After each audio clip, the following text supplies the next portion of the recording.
Welcome to round 4 of the Parenting Roundabout podcast for the week of December 19th. I'm Terry Morrow, and I'm here with Catherine Haleko.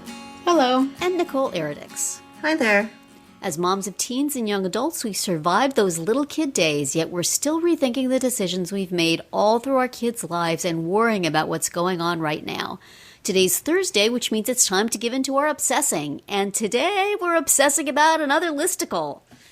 This one is things not to say to your teen when they're home from college. And I think a more interesting listicle would be, well, I guess they do include in this, things to say to your teen. Because wouldn't your teen just prefer that you shut up and didn't say anything at all?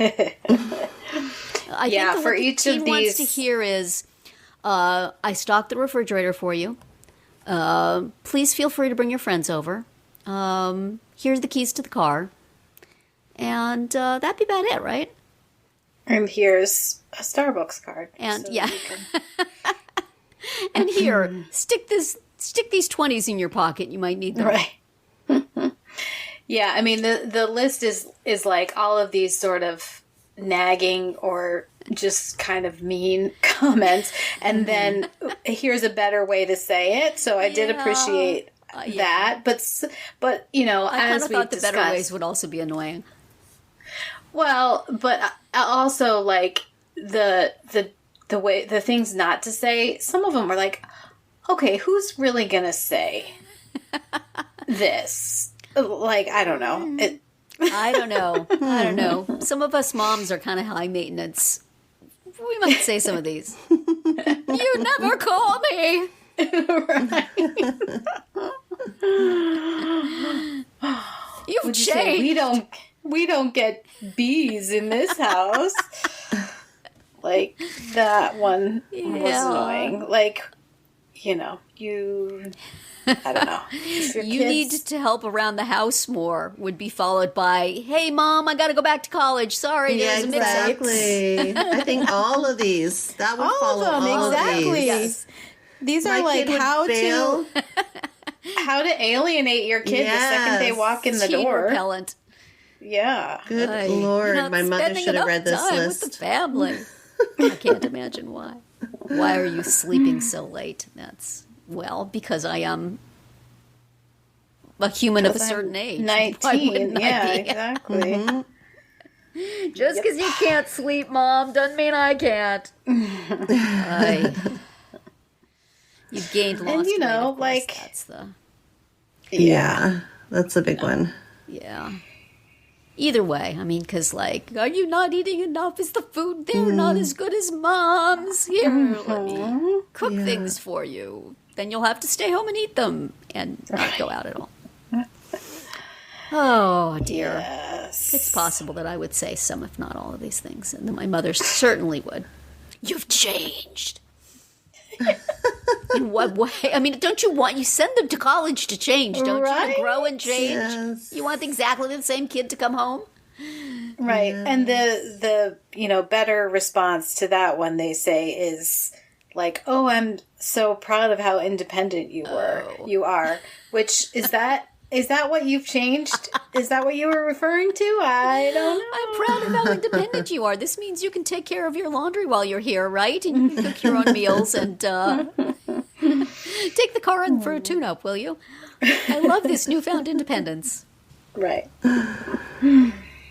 Kid drives straight back to college. Hi. Well, I can say as I haven't not said, or I've not said any of these at one point. and a couple more, but I try not to be, I try not to dwell on it. It's just a little but yeah, I mean, it's hard, I think, all those transitions for everyone, back and forth and home and away and back and forth, and are you an adult or are you a kid? And it is hard.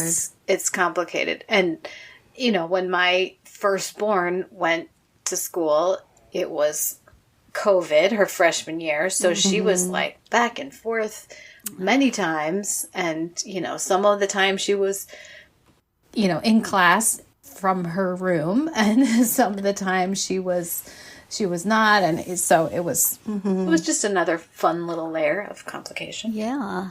But I mean, look, I'm pretty lucky with her. Like she's pretty considerate about what she does when she's home. Although, you know, I think we a long time ago on the podcast talked about curfews, and I think we all kind of said, we're like, well, we haven't really had much of a need, but like, well, when they're over 18 and they're living under your roof and you can't really like, it's sometimes I'm like, oh, maybe we could talk about the fact that you were out until 2 a.m. or whatever it was.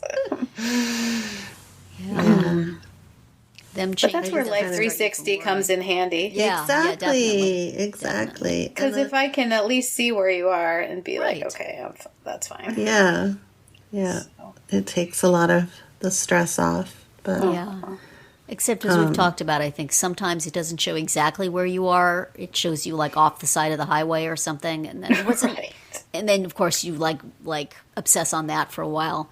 Didn't you have that was too, like, Nicole? She was like in the bushes or something. She was in a shrub. Like, I know this is probably not right, but what if there's an accident? What if somebody? Yes, and it was like her first week of university, first week of freshman year. And my husband was checking it, and he's not normally like a panicky kind of guy. And he was like, "Oh my gosh, she's in a shrub somewhere." They need to improve the accuracy of these devices. Honestly, the stress it causes we would parents. pay a little more if it would like pinpoint the exact location. Yeah. Nope, not on the side of the road. Not off that overpass. Nope, right up there in the middle lane. Oh yeah. It's hard. And as somebody who I did that back and forth too when I was in university. We all did, right? But I had the mother that said all of these things repeatedly. Right. And still does, mind you. It's not. And it didn't make you want to keep going home, did it? No, parents out there, stop. No, really. Like, and then you would learn how to avoid or how to, go home and stay with your friend for 3 nights before you go to your parents' house and not tell them that you're staying at your friend's for 3 nights. Not that I did that, but Or just decide it really to stay does. at college over the summer. I'm just gonna. Yeah. I got an apartment. I'm just gonna stay here. Yeah. Much to the chagrin. It really does push kids away if you're not embracing their natural, developmental steps. Right. So, but that's maybe a thing that needs to happen. It's not necessarily that the parent needs to change. It's just that this needs to happen so that the kid is pushed out of the nest. You don't want to make it too comfy. No, the parent needs to Wendy. change. You're the adult. I don't know, but You have the wits about you. Yeah. Yeah, I mean, you just have to acknowledge that it's a transition for the parent and the kid. Right. Right? Mm-hmm. Right. But of course, I still have kids living at home, so apparently I didn't scare them off very well. They only went away for an hour at a time to a class, and I was sitting in the cafeteria waiting for them, so none of this stuff really came. You've changed in the past hour and a half. Right. Why don't you visit more often? I'm here in the cafeteria all day. Oh, dear. Well, me no. It's fine. Well, in honor of all the students that are home or on their way home, be careful. And all the parents that are walking on eggshells or not. Right. Be careful. Yeah. We send our best to everybody on either side of this divide. Yes. And at least one of us is Mostly the glad students. we're not you. I empathize with you deeply. Still do. 30 years later. Anyway, tune in tomorrow when we'll share our roundabout roundup of things that we've been using or enjoying lately that we think deserve a shout out.